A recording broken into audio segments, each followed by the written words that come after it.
muito bem-vindos a mais uma live literária. Tudo bem? Estamos aí em mais um bate-papo com autores nacionais nesse iniciozinho de mês de agosto. Que delícia! A gente hoje já bateu papo, ontem também. Esse ritmo vai continuar até sexta-feira. Depois a gente dá uma paradinha e volta só segunda. Do Livro Não Me Livro, canal do YouTube, Spotify, Anchor e Amazon Music. Então já corre lá, já segue, já se inscreve para acompanhar as entrevistas literárias geradas no podcast, tá? Nosso escritor já entrou aqui, vamos conversar com ele? Pedro, querido, vou mandar para você o... Vou mandar não, vou aceitar, na verdade.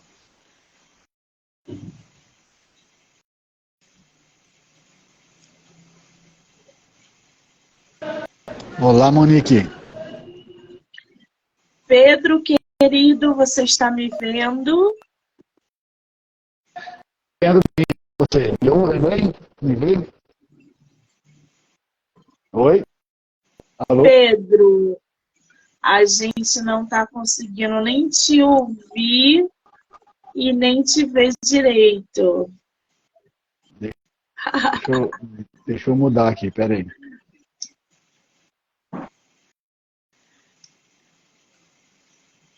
Melhorou? Ih, não, nosso autor travou aí, né, gente? Caiu. Ah! Eu não sei, ele falou para mim que estava na Martins Fontes, né? Na livraria.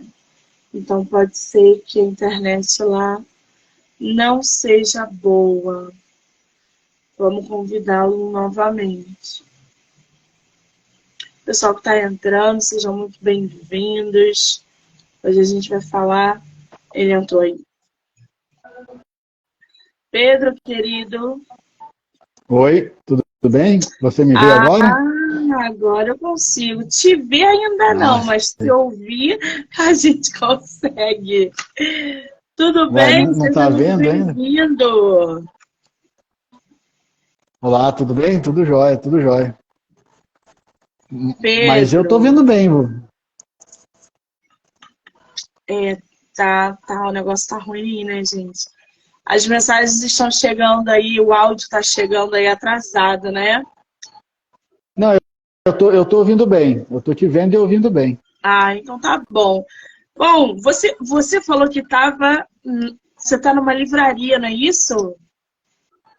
Sim, eu tô aqui em São Paulo, na verdade. Não tá em casa hoje, mas aí eu aproveitei para ir na livraria Martins Fontes, aqui na Consolação, do lado do Sesc. E não sei se vocês estão conseguindo enxergar a imagem, não? Não, não tá nítido, não. A gente tá vendo só um monte de borrão. Mas tudo bem, não tem problema.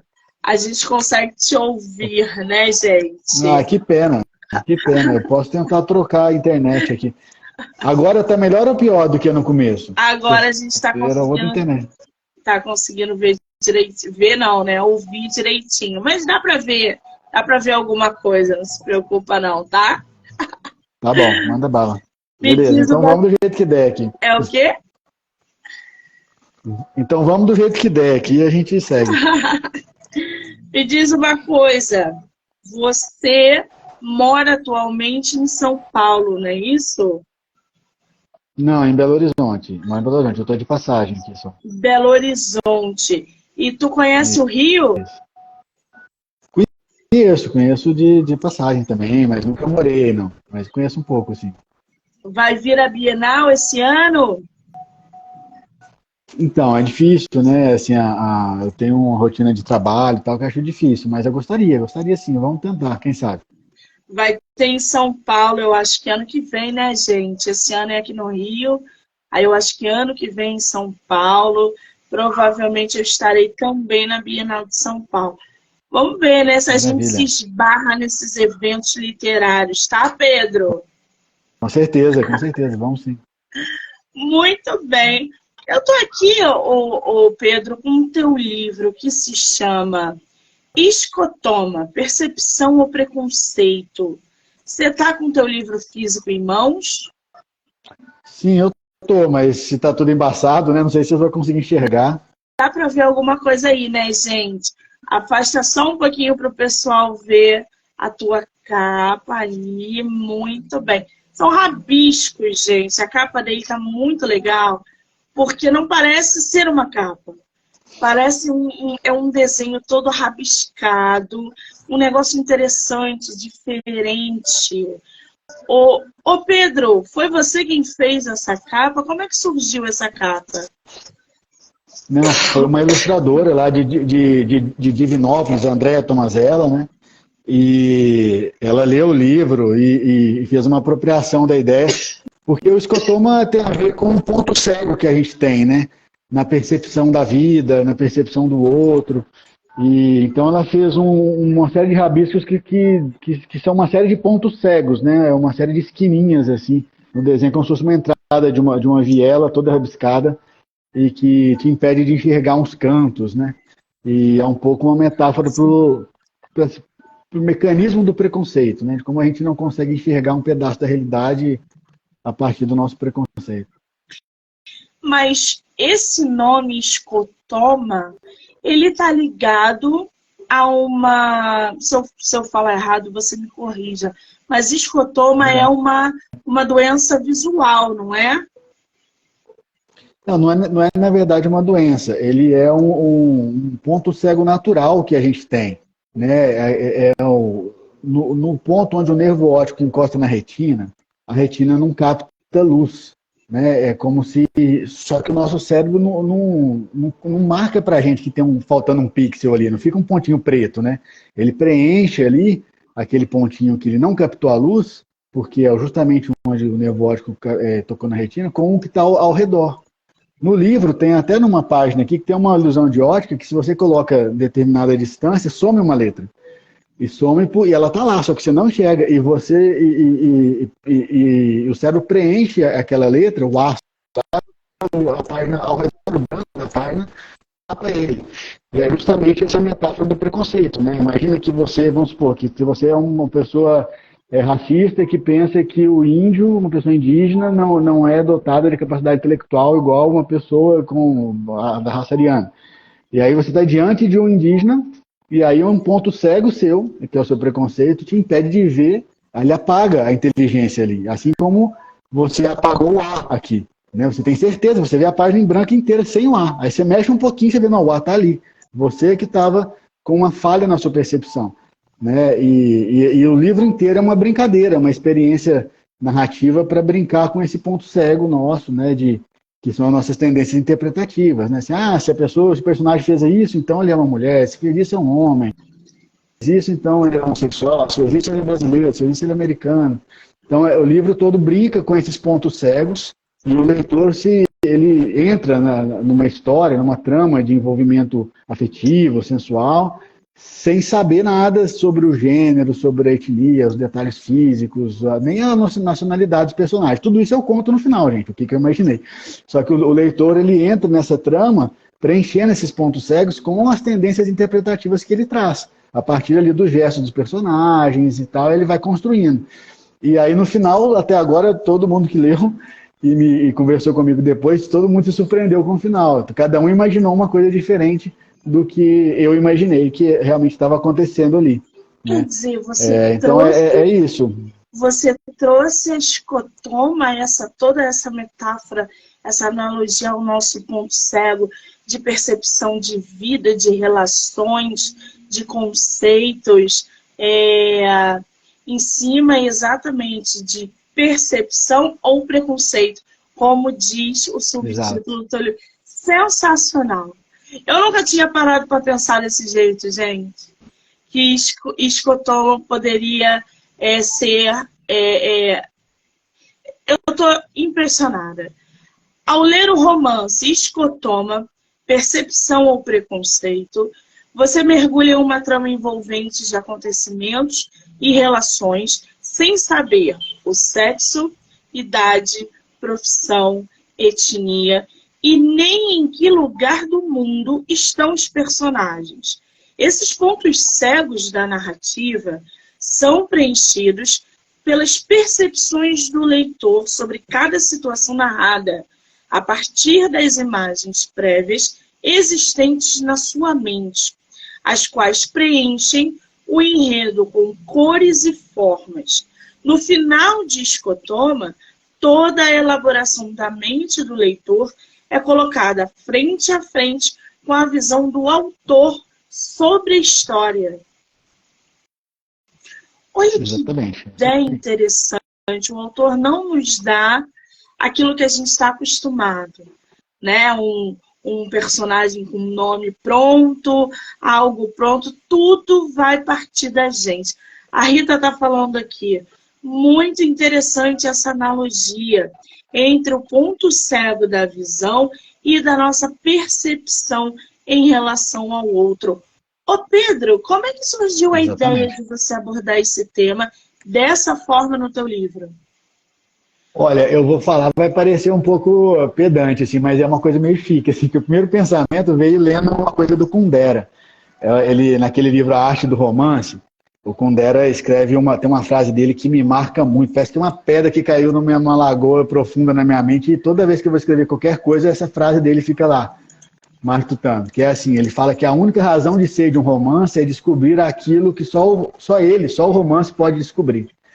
Então eu fiquei pensando muito assim, gente, quem lê o livro hoje? Todo mundo vê Netflix, todo mundo vê cinema, tal. Eu fiquei pensando assim, mas o que o livro, o que esse meio, né, palavras, pode dar de experiência estética que a música não pode, que um show não pode, que um cinema não pode, por mais assim alucinantes que sejam as estéticas do cinema, da música, assim, eu acho que são mais potentes mesmo. O que o romance poderia dar? E aí, olha, Joaquim Botelho entrou aqui, um crítico literário importantíssimo. Tudo bom, Joaquim?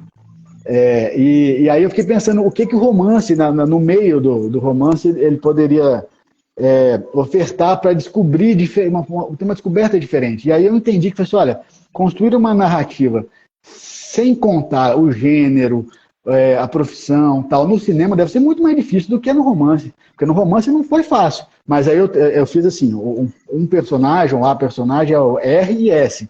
Então, todo o tempo eu falo que S é VS, que se conhecem, S é de um outro país. Eu não falei que S é estrangeiro ou estrangeiro. Então, eu vou tirando o gênero toda hora, e quando precisa muito eu coloco pessoa, e aí eu concordo o objetivo com a palavra pessoa, ou algo desse sentido. E vou cuidando de lapidar as palavras para esconder principalmente o gênero, que é o que o português mais vai querer marcar ali. E as cenas as palavras que eu vou descrever na cena, elas descrevem o ato, a trama, e de repente vira uma trama policial, com um atentado terrorista, e tem a relação do estrangeiro ali, a dúvida, tem uma vergonha, sabe que R começa a se envolver sensualmente com S, fica com vergonha de ser visto, mas você não sabe se está com vergonha por causa da idade, porque é do mesmo sexo, porque é de sexo diferente, porque é de uma outra religião, não sabe se é porque é rico e pobre, a gente não sabe por que tem vergonha, mas os sentimentos são universais, a situação é universal, é a vergonha, é o medo, ao mesmo tempo a entrega ao prazer, e aí de repente o perigo, e aí de repente entra no quinto capítulo em diante, entra numa trama policial, que os atentados eles vão se evolumando, e aí fica toda uma questão ali se aquela pessoa estrangeira S que R recebe no seu país, numa rede de hospitalidade internacional, né, que chama... nem lembrei agora, home surf, e se realmente essa pessoa está envolvida ou não nos atentados ou não, e aí isso vai seguindo, e aí tem toda essa dinâmica de atentado também, quais seriam as nacionalidades dessas pessoas que estão atentando, contra que país que está atentando. Então, em geral, os leitores erram tudo, erram o país, erram os gêneros, erram tudo, assim, pouca gente acerta no final. Se você deixa que o teu leitor, eu acho que o intuito maior é realmente deixar o leitor brincar com a tua história. Quando você foi desenvolver essa tua narrativa sem essa pegada do que é o que, você não definiu nada. Qual foi o teu maior objetivo? Você falou assim, não, eu quero que essa história seja interpretada de tal maneira, ou que fulano leia de um jeito totalmente diferente. O que tu quis com esse livro? Sim. Então, acho que eu não completei a resposta anterior e aí vai responder essa pergunta. O que o romance pode descobrir, só ele pode descobrir, então o leitor ele pode investigar quais são as tendências interpretativas que ele tem, quais são as tendências de percepção que ele tem. Então, essa é a brincadeira, não é errar e falar, nossa, você errou, perdeu, não é isso. É errar no sentido assim, olha, chegou no final, eu não disse isso, e eu não te levei para este canto. Eu tento ser o mais honesto possível de falar assim, olha, eu vou esconder aqui o que eu estou vendo, que são esses personagens, a característica desses personagens, e no final, o que você pensou, eu não escrevi. O que você pensou veio de você, veio da sua bagagem cultural. Então, a ideia é que ao final do romance, gera uma luz, né, gera um farol que ilumina as suas tendências interpretativas, o seu background, assim,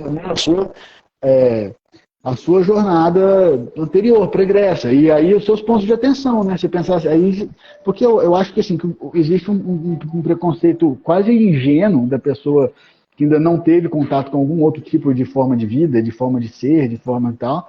Existe um outro preconceito que é aquele que reafirma na brutalidade, na crueldade e tal. Então, esse primeiro preconceito, todos nós temos um monte, né? Esse que é uma limitação da nossa percepção, porque a gente não viveu tudo, a gente não consegue conceber todas as formas de vida que existem na humanidade realmente. Então, quando a gente entra em contato pela primeira, segunda vez com uma forma de vida, a gente pode ficar difícil de entender. E aí, esse esforço de repente, você se acostumar, peraí, isso aí veio de mim, é eu que estou imaginando isso, não é essa pessoa que tá se expressando isso que eu estou vendo.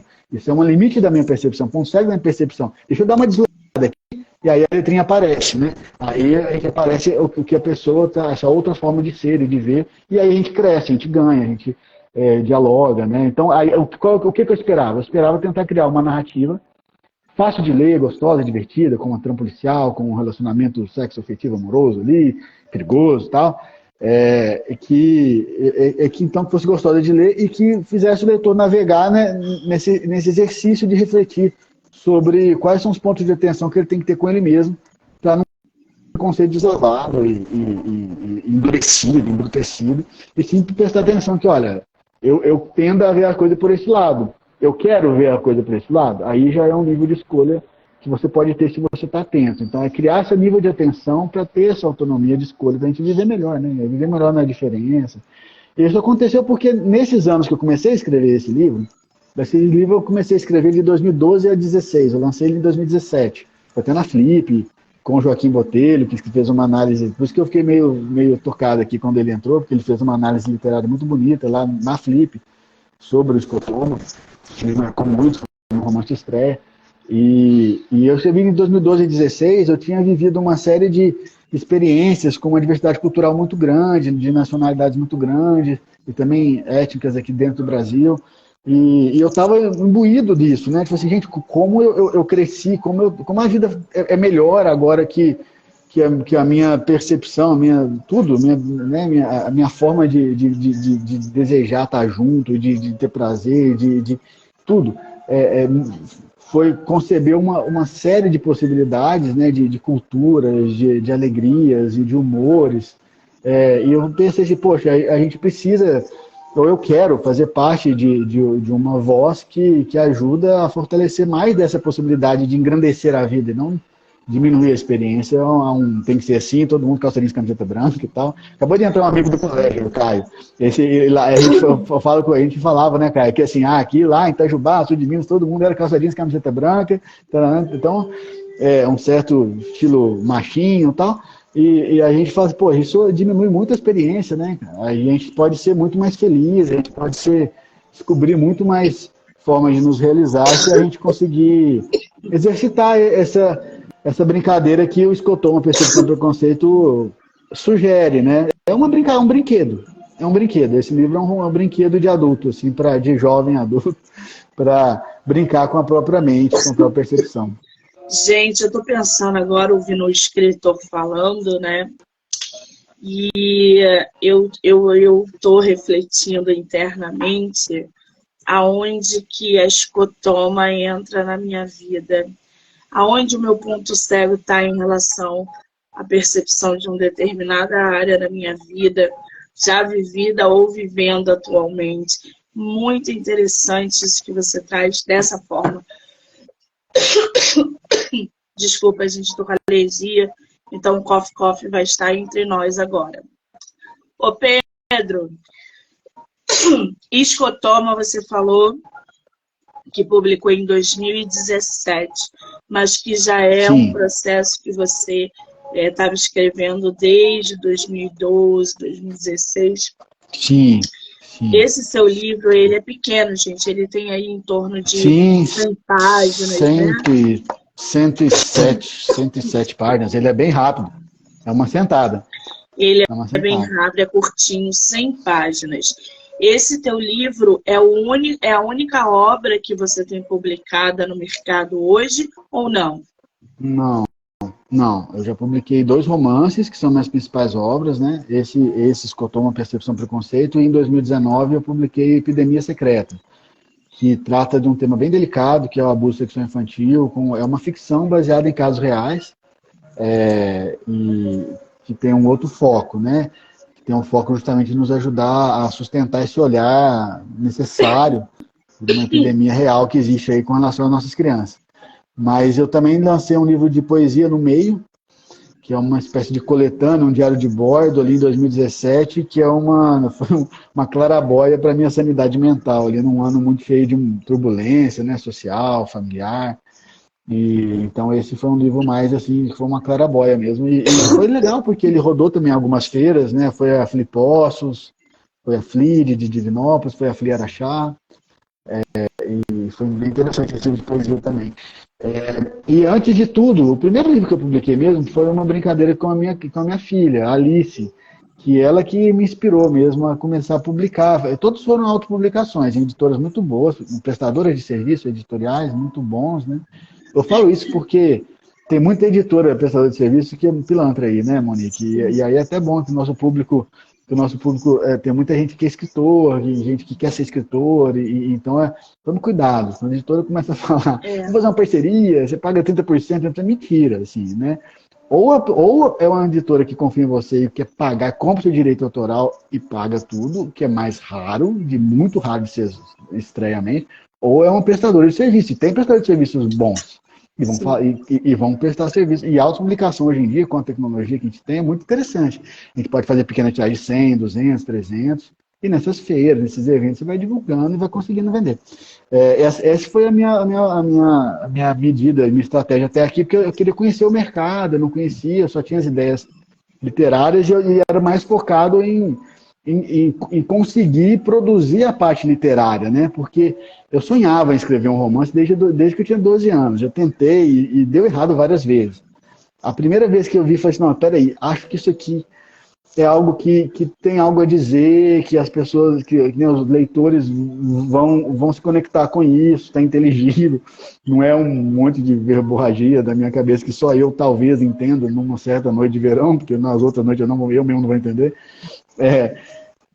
E aí foi o Escotoma. Então, assim, por isso que eu falei que eu escrevi em 2012 a 2016, muito longo, né, esse processo, porque os outros não. O Epidemia eu escrevi 1 ano e meio de pesquisa, 6, 7 meses de redação, depois uma revisão com 2 psicólogas e tal, mas assim, um trabalho mais projeto, Epidemia Secreta, né? 1 ano e meio, 2, fechou, publicou. Agora, o Escotoma não, foi aquele primeiro romance de estreia, será que eu consigo, né? Eu acho muito... Eu acho que foi uma prepotência muito grande, eu admito, sabe, assim, escrever um romance é uma coisa muito árdua, né, e é quase falar assim, eu quero ser alpinista, a primeira coisa que eu vou fazer é escalar o Everest. Não, ao invés de escrever contos e tal, mas eu sou apaixonado com a ideia de escrever um romance desde que eu tropecei num livro, Humilhados e Ofendidos, e eu fui transportado para a Rússia, aqueles personagens tão vívidos lá, aquela coisa. E eu fiquei apaixonado com aquilo, e aí eu fui encontrando outros livros que foram me causando parece uma transposição, né, de espaço-tempo, assim, e que eu fiquei encantado com a possibilidade de ser um criador disso, né, desse fenômeno. E eu fiquei tentando, né, e aí, assim, rodando aí nas margens da loucura, eu consegui chegar em 2012 a 2016 a produzir o Escotoma, mas foi isso, por isso que ele demorou muito, entendeu? Não sei se responde a sua pergunta, mas essa que é a história do 12 a 16, né? Porque agora eu fui tentando, experimentando pedaços e tal.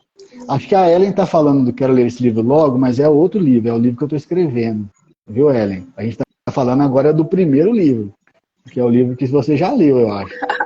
Você é da Ellen de Divinópolis, minha prima. É, Agora, ô Pedro, desde 2017, né, a gente está aí em 2023, tem um chão de 2017 até agora dentro do mercado editorial. Vocês devem ter sentido uma sim. grande diferença de público, de publicação, de serviços editoriais, que o mercado abriu, ele expandiu, Sim, sim. tanto para que autores possam publicar suas obras, quanto para leitores terem acesso a histórias. Como é que você vê o mercado, essa transformação, todo dia uma coisa nova, uma editora nasce? Como é que tu vê esse mercado de 2017 Olha, até Monique, hoje?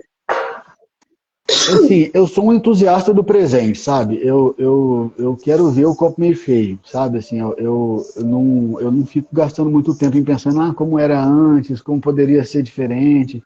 Eu quero olhar para a realidade e tentar aproveitar o máximo dela, né? Porque assim, eu estou vivo agora, tenho 41 anos, em 2023, e eu quero escrever em 2023, não quero ter escrito em 1960 e nem tal. Então, assim, seria ótimo se eu fosse o Kundera e escrevesse na década de 60, mas eu não sou, eu sou o Pedro e no meio de um monte de gente que quer ser escritor também, 1 bilhão de gente aí. E o que a gente tem de vantagem? Pô, a gente tem vantagem que a gente consegue, num preço muito mais acessível do que há 20, 30 anos atrás, fazer uma pequena tiragem, uma tecnologia que a gente consegue fazer obra de muita qualidade, se você conseguir um diagramador que seja profissional, um capista que seja profissional, sem improvisos, né? Você consegue uma coisa que há 20, 30 anos atrás é impossível. Você citou até o tempo de 5 anos, porque realmente o mercado está em progressão geométrica, está evoluindo de uma forma, está transformando muito. Então, eu fico muito feliz de ter essa possibilidade de fazer autopublicações, entendeu? De testar as minhas ideias com autopublicações. E acho que eu estou até batendo um certo teto, assim, do tipo assim, que eu investi pouca energia em planejamento de distribuição e de marketing, e mais na qualidade da história e do produto, e participação de feiras que eu queria debater, queria receber críticas de gente que vive livro, né? Isso era o meu principal objetivo. Nunca foi vender muito, mas é claro que o ideal seria que vender 1 milhão, né? Mas assim, e aí o que eu vendi foi sempre por volta de 300 livros, fazia uma tiragem, fazia uma segunda e ficava ali. E agora eu estou pensando assim, poxa, eu fui convidado para Flip, em Paraty, 2 vezes na Araxá, que é uma feira maravilhosa, conheci gente como Miyakoto, como Luiz, como Peixoto, sabe? E aí eu fui convidado lá para fazer uma mesa no sarau literário da Embaixada do Brasil de Viena. Então, assim, eu recebi, assim, eu consegui conquistar aqueles prazeres e sentidos, aqueles testes de qualidade para mim, que me marcaram. Coisas, por exemplo, a esposa do Leonardo Boff leu meu livro de poesia, leu a primeira poesia e começou a chorar. Isso para mim, cara, ganhei um Oscar, entendeu? Porque tem a ver com a história de um pivete e tal, lá que ela lembrou da cena dela e tal.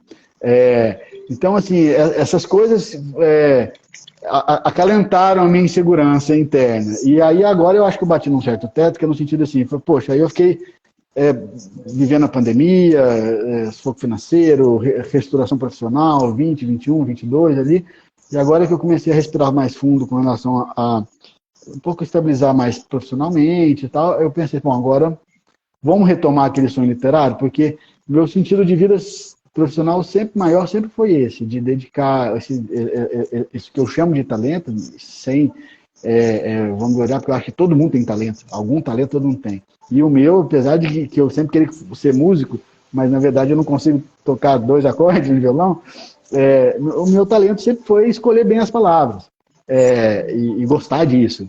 Então eu pensei, o que eu posso fazer com isso? Né? Então meu sentido sempre foi usar meu talento para algo que me faça sentido de vida mesmo, né? Que eu penso que valeu a pena fazer. E então agora eu quis retomar esse sentido de vida, agora que eu consegui dar uma estabilizada, e agora comecei um novo projeto, que é um terceiro romance, que eu acho que estou tentando investir um pouco mais em criação de público, em marketing, já estou começando a crescer uma rede social que eu não tinha, mas devagarzinho, até rápido, até, na verdade, uns 10, 15, 10 a 20 seguidores por dia. Então, eu estou preocupado com essas coisas que eu não me preocupava, né? Sim. E agora eu estou preocupado porque eu sei que precisa de decolar, né? Decolar não sai sozinho, assim, alguém passa, toma aqui o seu prêmio Nobel. Não é assim, né? Pois Assim, é. no máximo você vai decolar, assim, você vai criar o seu público de 300 pessoas, 400 pessoas, 500 pessoas, 1000 leitores, o que for, com muito suor, né? Acho que a primeira subida é muito difícil. E você que tem que fazer, eu penso, né? Assim, eu que tenho que fazer, porque eu que tenho que acredito em mim, né? Depois, se já tiver um público, vai ser mais fácil, talvez, alguma editora mais renomada, mais potente, emplacar Pois esse sonho é. junto. O Mas escritor, esse é o meu foco.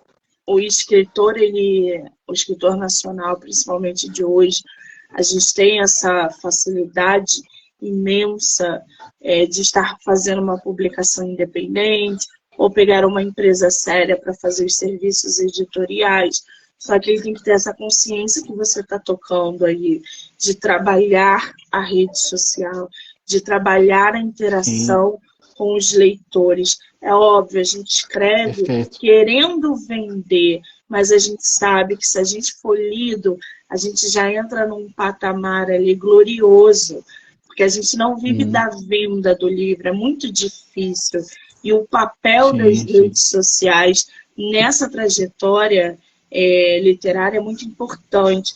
Você, como Sim, escritor, Pedro, está sentindo isso, está vendo isso de perto, o papel do eu sei. Instagram, do TikTok, do YouTube. Como é que É, você vê essa relação literária com as redes sociais, com a mídia social atualmente? é. Não, eu acho que é exatamente como você disse, né?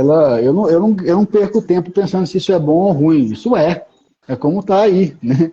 Isso é o que está é o que tá posto. Então, assim, e como falei, eu não quero ser o escritor de 1970, 90, 2010. Eu quero ser o escritor de 2023. Aí eu quero olhar para a realidade, que é o escritor real, olhar para a realidade e pensar, o que é possível fazer em 2023? É possível, de repente, uma editora falar, nossa, Pedro, você tem uma ideia super original, olha que legal, trabalho legal. Cara, se eu tiver que esperar isso, eu não vou, né, as ideias vão passar e eu não vou produzir, e quem sabe eu morro. E aí eu fico frustrado.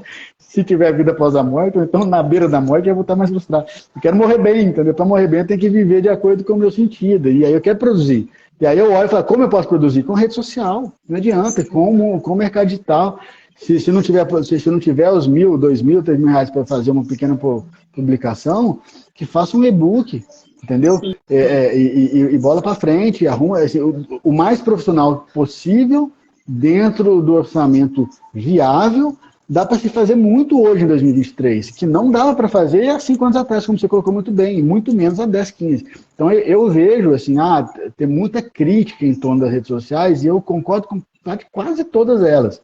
Eu acho que tem uma certa.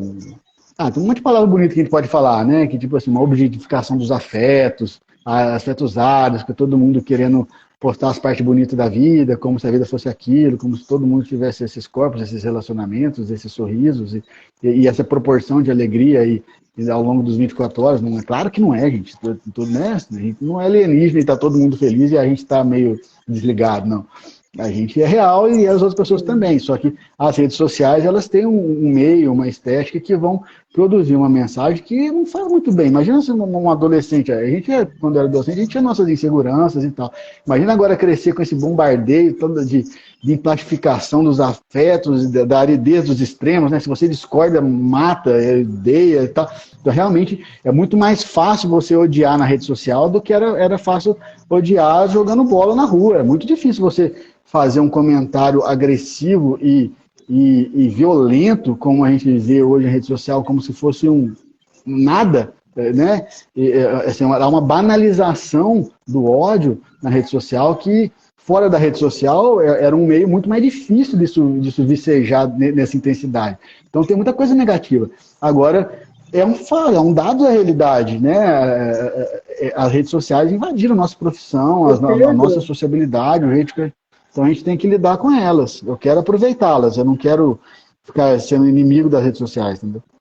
tu acha que a rede social está ligada com a escotomia hoje na geração atual, que ela é o ponto cego das relações afetivas? Olha, interessante, eu nunca tinha pensado nesses termos que você Acabei colocou, de mas eu fiquei pensar nisso. honrado de você ter colocado. Eu tenho um amigo, não sei se ele vir aqui, é um professor muito importante aí, mas ele é todo simplão, mas ele é bem graduado no mundo acadêmico. Ele falava muito disso, assim, a importância da circulação, dos afetos áridos, né? Que, assim, desde, ele falava em 2017, ele disse assim, olha, os afetos são cada vez mais áridos, tem que fazer mais esses encontros, vamos fazer roda de samba, vamos conversar, vamos fazer, seja o que for, mas vamos cuidar desses afetos. E aí ele falava isso quando ele estava me explicando por que ele saiu do Facebook, por que ele saiu de estar, ele falou assim, porque a gente está brigando no Facebook, mas o Facebook é o problema. Ele falava, né? Estar lá é o problema. E aí eu entendo o que ele está falando, assim, não é que estar lá é o problema é que a gente deixou de estar nos outros lugares. Então a gente deixou de estar na rua, nos outros encontros felizes, presenciais, para hiperdimensionar o papel dessa interação mediada por uma tela, por algoritmos e tal, por avatares e tal, e emojis, né? Então, assim, tá bom, então você tem 47 emojis, não, agora tem 264, tá bom, então essas são todas as suas graduações de emoções, então, né, é bem pouco, para um poeta é meio eu ia falar uma palavra feia, mas assim, é foda pra caralho, você vai reduzir suas expressões emocionais tal, aos emojis, As pelo amor de emojis. Deus, né? Não dá. Então, realmente, é parte do problema, né? Agora, eu não sou, eu vou repetir a primeira frase que eu disse, eu sou um entusiasta do presente. Eu não vou fazer o discurso do tipo, está tudo errado, essa geração está perdida. Não, não é. Essa geração, ela é o que ela é, e ela é fruto das gerações anteriores. A gente chegou até aqui, e agora, o que nós vamos fazer com isso? É isso que está na mesa. O que importa é a gente perguntar o que nós vamos fazer com isso hoje. Nós estamos vivos hoje, nós não morremos, nós estamos vivos, tem alguma coisa para fazer. E aí, então, me interessa muito mais a pergunta. Não interessa tanto saber se as redes sociais são do bem ou do mal, entendeu? Elas interessa saber assim, como que eu posso utilizá-las da melhor forma possível, porque tem que utilizá-las.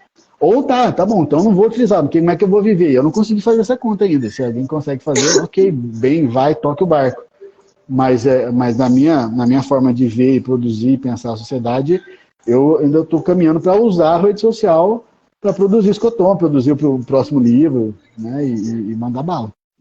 Pois é, fica aí a reflexão, né, para a geração atual.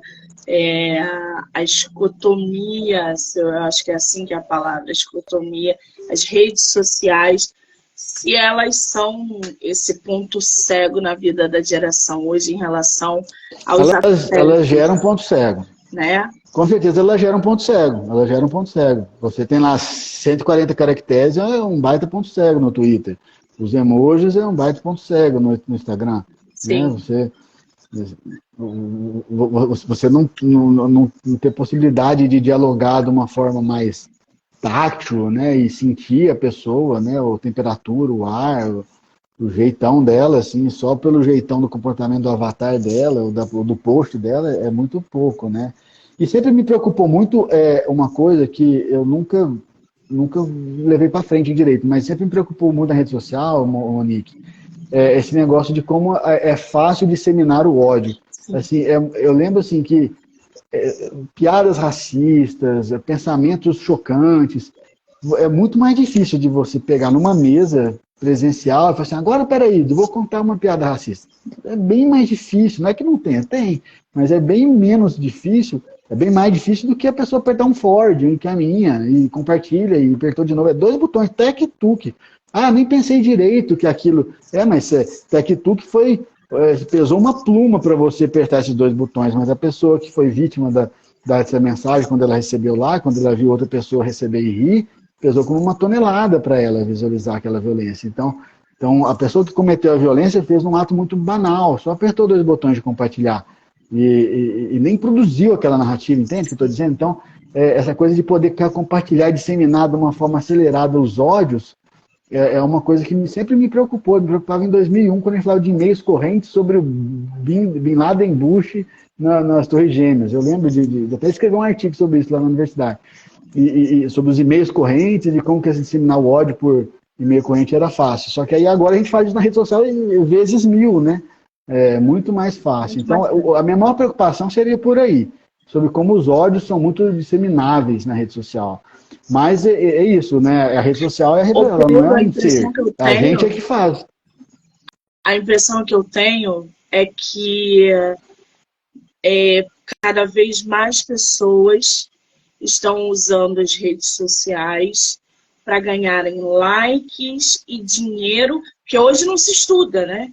Tu não vê a galera fazer um curso, um aprimoramento. Eles fazem um vídeo e produzem opiniões formadas em nada. Porque o fulano falou, ele pegou aquilo que o fulano falou, produziu um conteúdo, jogou na internet, pode ser um conteúdo disseminando o ódio, o racismo, o preconceito, como a gente está falando, disseminando diversas coisas ruins. O ódio, de maneira geral, é muito mais rápido. Você compartilha aqui, quando você vê, tem 100 mil pessoas compartilhando esse seu conteúdo de preconceito, de ódio, de misoginia, enfim, abrange um monte de coisa. O papel da rede social, ele é positivo, mas ele tem que ser usado de maneira... É difícil, a gente já perdeu o controle. Eu acho que a gente já perdeu o controle. Eu acho. Ela é a tecnologia, né? A tecnologia não toma decisão, o ser humano toma decisão. Né? O que nós vamos fazer com ela? Vamos fazer a bomba atômica, vamos fazer energia nuclear, ou uma energia limpa, ou alguma outra coisa que seja. Não que energia nuclear seja uma coisa boa, né? Um mau exemplo agora. Mas o que eu quero dizer é o seguinte, é que a rede social é a tecnologia. O que nós vamos fazer com ela é que realmente vai dizer se a gente fez um bom ou mau aproveitamento dela. Eu entendo esse pessimismo, quando você fala assim, a vaca já foi pro brejo.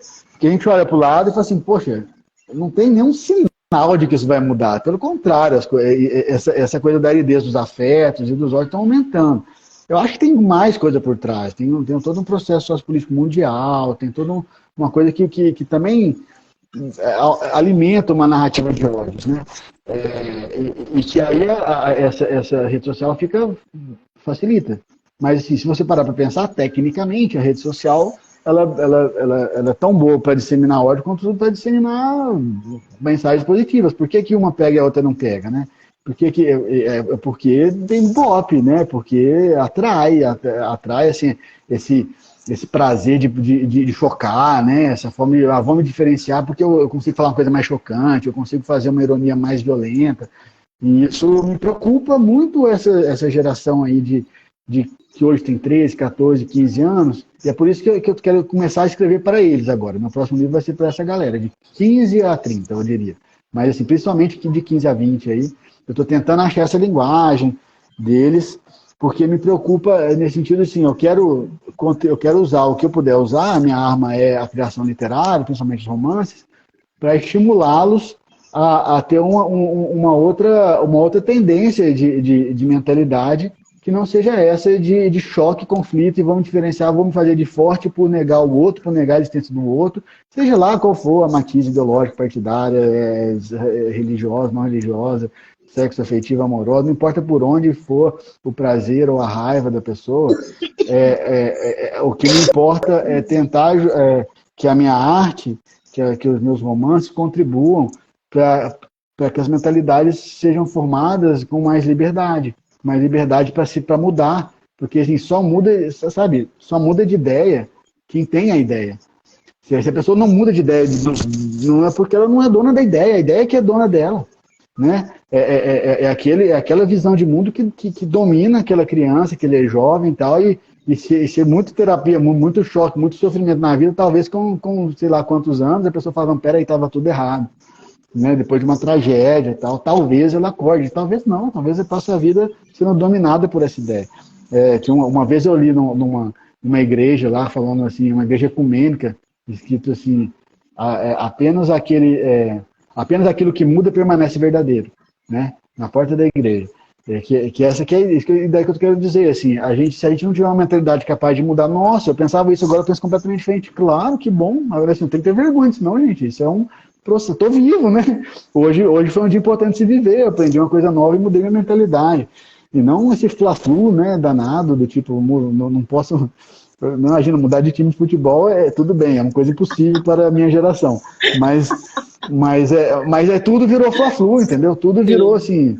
Então você tem que escolher o seu partido, a sua posição religiosa, a sua posição de gênero, e você não pode transitar, você não pode explorar, e aí, então a gente está vivo por quê mesmo? Assim, né? Para quê? Né? A gente não pode experimentar sentidos novos e melhores e crescer a nossa experiência, né? Então eu acho que é isso. Eu quero tentar que a minha arte ajude essa nova geração a atravessar o que eu acho que é uma tormenta, entendeu? Porque eu acho que essa geração tem um ambiente menos propício para ter essa liberdade de experimentação mesmo, né? De leveza, de reconhecer a verdade do outro, ser diferente da minha, tá tudo bem, que bom que a gente tem duas verdades, porque senão a gente ia ver só um pedacinho da verdade, né? Exatamente. É nesse sentido que eu quero trabalhar, o que me toca é isso. A Ceci está falando aqui, existe um perfil Razões para Acreditar. Conheço, Ceci, é muito bom mesmo. Só de coisas positivas. Daí a indicação, gente. Razões para acreditar. É até um perfil até que tem bastante seguidores, né, Ceci? Eu conheço, de vez em quando tem umas posts bem legais. É claro que assim, é a exceção que confirma a regra, infelizmente, entendeu, Ceci? A gente vê assim, tem uma razão para acreditar, e quantos tem de extrapolação de ódio? Um zilhão. Mas sim, né? Ok, vamos lá, vamos para essas coisas que são legais. Mas também não é só para pensar que são mensagens.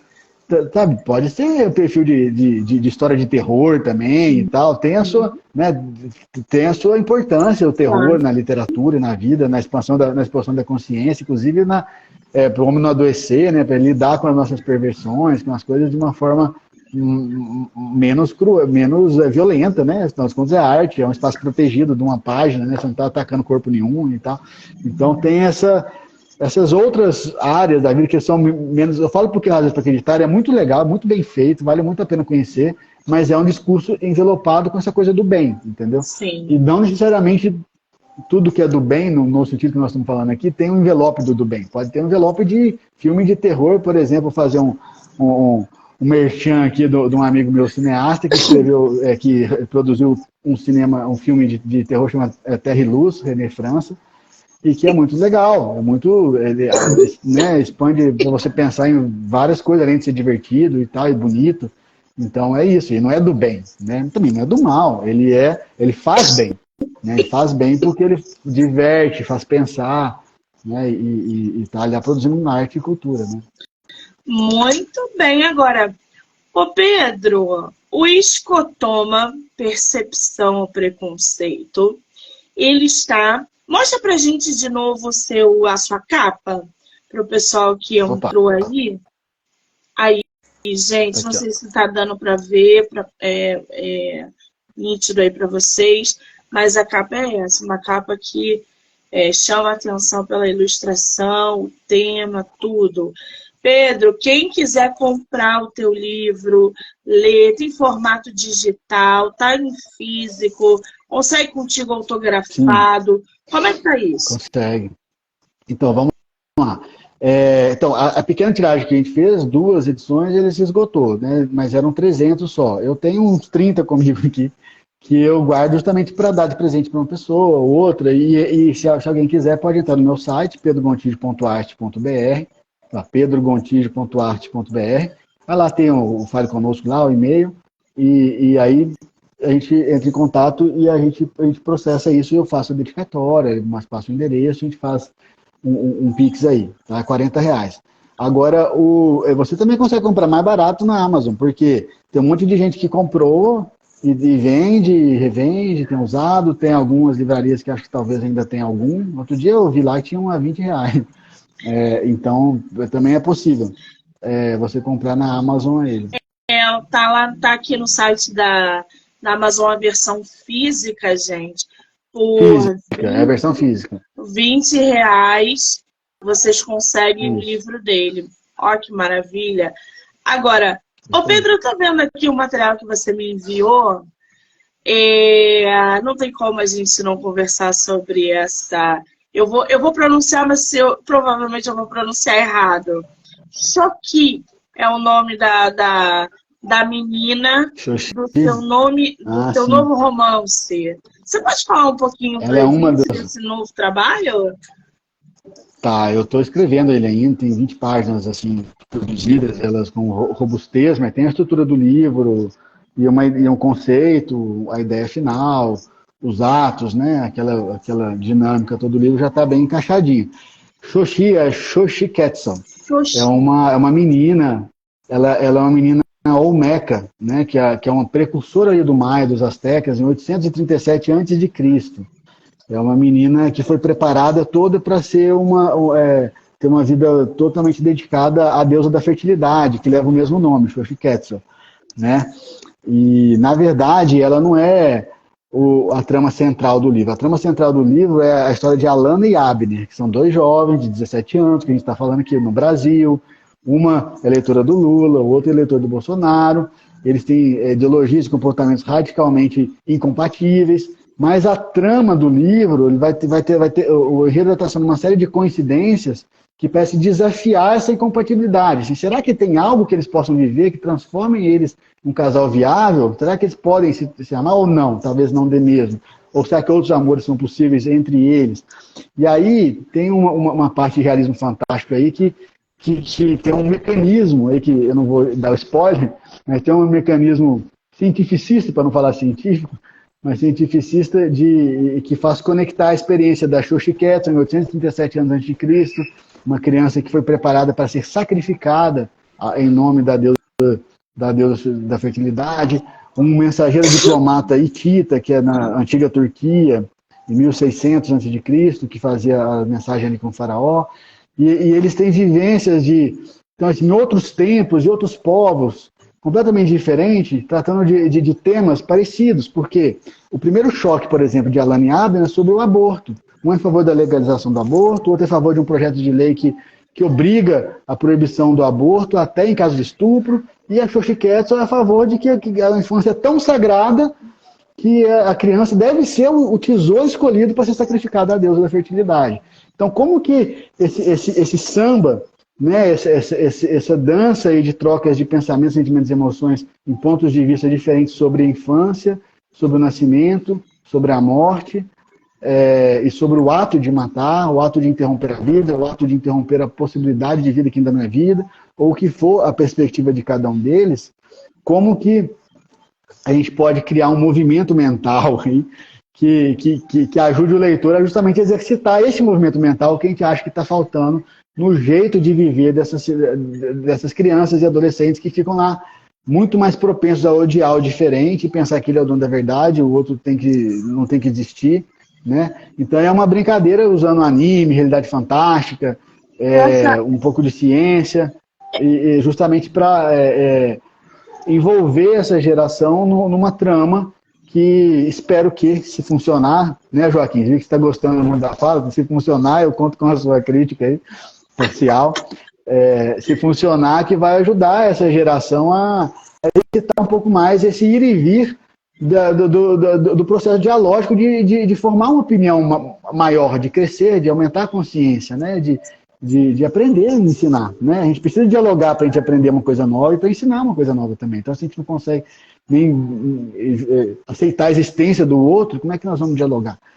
Então, a ideia é que seja uma trama, de novo, fácil de ler, divertida, tal, que atrai e que consiga brincar com essas diferentes pontos de vista a ponto de pensar num outro tempo há 10 séculos, 15 séculos atrás, em outro ponto da... E, na verdade, o que conecta todo mundo é o ar, né? No final, essa mágica aí tem algum aspecto ali misterioso que depois no livro revela que é sobre o ar. Então, por isso chama O Ar Carregado Entre Nós, é o título desse novo livro. O ar carregado, porque também a gente percebe essa coisa, né, dos ódios aí, de um lado e do outro. Você fez na inteligência artificial? Ela? Eu estou usando a inteligência artificial. Eu estou usando a inteligência artificial nesse momento para brincar com as possíveis versões da ilustração desses personagens, né? E aí eu faço lá um comando lá, olha, como seria uma menina olmeca, assim, assado, tal. Aí eu vejo que elas erram um buscado, e aí vem até uns amigos que entendem de história e falam, pô, tá errado isso aqui, não pode, isso aqui foi 500 anos depois que tem esse bordado, não tinha esse bordado antes. Aí eu só agradeço porque é uma delícia ter esses amigos, né? E aí, então, eu estou brincando disso até para testar os personagens. Isso é uma coisa nova. Por quê? Eu estou querendo criar o público antes de lançar dessa vez, entendeu, Monique? Porque das outras vezes eu pegava a minha rede de amigos de surpresa. Eu chegava assim, gente, tá pronto, vai lá. Eu falei, porra, né? E aí eles não sabiam o que eu estava fazendo. Agora eu estou assim, nas primeiras 20 páginas, já estou avisando todo mundo. Aí eu divulgo cada personagem, assim que o personagem incorpora de uma forma que eu sei que ele não vai mais sair da história, que ele vai ter esse papel mesmo, aí eu começo a brincar de mostrar ele com a inteligência artificial, tá? Brincadeira de mostrar no Instagram, e aí o Instagram está crescendo, e essa é a minha ideia. Eu acho que ao longo desse semestre, eu tenho esses 5 personagens de tempos, e a Anne e a Abner vão se envolver com eles ali, e no Instagram, sigam no meu Instagram, você vai ver aspectos aí dessa dinâmica, e lá para o início do ano que vem, talvez, alguma coisa assim, a gente vai ter a história aí, a gente lança já com o público um pouco mais preparado, né? Essa é a estratégia. Lembra que eu falei que agora eu estou pensando um pouco mais na estratégia de divulgação? Acho que é nesse sentido. Pois é. Esse seu livro, ele está em produção. Você já pretende aí fazer um lançamento em 2024? Ou está muito cedo para falar sobre isso? Um pouco cedo. Assim, até hoje, o que eu consegui fazer e que foi a melhor opção são as autopublicações. Agora vai depender um bocado do sucesso ou que eu vou ter ou não nessa ideia de criar o público, né, Monique? Por exemplo, se eu chegar daqui a 6 meses e no Instagram tiver bombado e tal, eu tenho uma possibilidade de talvez encontrar alguma editora que queira comprar o direito autoral, e aí a editora batalha para vender mais do que só eu. É uma possibilidade. Outra possibilidade é talvez mandar para algum concurso, eu achar que ainda vale a pena esperar ou não, e aí depois do concurso não passar a fazer outra publicação, ou ou tentar emplacar numa editora. Eu acho que assim, eu estou numa nova fase. Agora eu tenho um conhecimento um pouco maior do mercado, de como que funciona, e nessa 17 a 20 eu não conhecia nada do mercado, mas eu me relacionei, eu entendi, eu descobri onde que o teto bate, o que é muito e é pouco, do ponto de vista das minhas relações e de vendas. Então agora eu acho que eu tenho uma forma mais realista de planejar talvez uma inserção um pouco maior de exemplares aí, de conquistar leitores, né? Que como você falou, o que a gente mais quer é conquistar leitores, né? É que as pessoas nos leiam, né? Senão a gente não estava escrevendo. E é uma ótima estratégia, porque leitor, gente, não cai no nosso colo. Se a gente não for atrás deles, eles não vão vir atrás de nós. A gente tem que mostrar os nossos livros, a gente tem que falar sobre eles, a gente tem que divulgar, a gente tem que fazer sorteio, a gente tem que fazer lives, a gente tem que fechar resenha. É um processo árduo divulgar o nosso livro, mas a internet e as redes estão aí para que isso seja possível. Então, leitor tá assim nas redes sociais. Tem sempre alguém querendo ler alguma coisa nova, que um escritor que tem uma ideia interessante. Aqui na live já tem um monte de gente que achou a tua pegada interessante. Já querem conhecer, já querem participar. Fico feliz, galera. É muito bom isso. Então a divulgação, isso tudo faz parte do processo de divulgação, gente. Divulguem sempre, sempre que vocês puderem. Agora, ô Pedro, como é que tu escolheu ou escolhe os títulos dos teus livros? Porque esse que você acabou de falar, né? O Ar Carregado Entre Nós. O Ar Carregado Entre Nós. Isso, que tem ali sabedoria ancestral. Você fala sobre sentido de morte, astrofísica. Tem muita coisa englobada nas tuas obras. Como é que tu escolhe os títulos deles? Não tem um método assim, né? Eu tenho uma coisa que o título é muito importante. Ele é tão importante quanto o resto do livro inteiro, eu acho, sinceramente. Eu acho que assim, ele precisa de ser forte. Então, assim, enquanto eu não achar que o título tá perfeito, ele tá forte, ele tem camadas de interpretação que gera. Se o leitor já leu o livro, ele vai entender o título com uma profundidade um pouco maior. Ele vai perceber aspectos do título que a pessoa que não leu o livro não percebe. Então, são coisas que eu gosto no título. Ele tem que ser fácil ele tem que ser forte. Por exemplo, escotoma é uma palavra estranha, ok, tá, mas não é difícil de falar. Escotoma. Isso é diferente, porque a gente não ouve, né? Se você não é um médico que trabalha com isso lá, você não ouve, é um termo técnico, né? Agora, percepção e preconceito já dá um norte de que, assim, é por aí que vai.